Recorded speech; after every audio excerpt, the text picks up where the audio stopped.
புதுக்கோட்டை மாவட்டம் திருமயம் அருகே 13 வயதான பள்ளி மாணவர் சந்தேகத்திற்குரிய வகையில் உயிரிழந்திருப்பது பல்வேறு கேள்விகளை எழுப்பியுள்ளது. பொன்னமராவதி ஜே நகரைச் சேர்ந்த அழகுமணி நல்லம்மாள் தம்பதி அரசு போக்குவரத்து கழக பணிமனை எதிரே பலகார கடை நடத்தி வருகின்றனர். இவர்களுக்கு 13 மற்றும் 11 வயதில் 2 மகன்கள் உள்ளனர். தனியார் பள்ளியில் பயிலும் பிள்ளைகள் இருவரும் வீட்டில் சேட்டை செய்ததால் தாயார் கண்டித்ததாக கூறப்படுகிறது. இந்நிலையில் 13 வயது மகனின் உடல் அவர்களது கடையில் தூக்கில் தொங்கிய நிலையில் மீட்கப்பட்டது.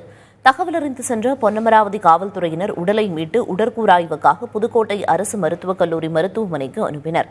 உயிரை மாய்த்த சிறுவனின் கால்களில் காயங்கள் இருந்துள்ளன. சிறுவனே உயிரை மாய்த்து கொண்டாரா, யாரேனும் கொலை செய்து தூக்கில் தொங்கவிட்டார்களா என்பது குறித்து உடற்கூறாய்வு அறிக்கையில் தெரியவரும் என்று காவல்துறையினர் கூறினர்.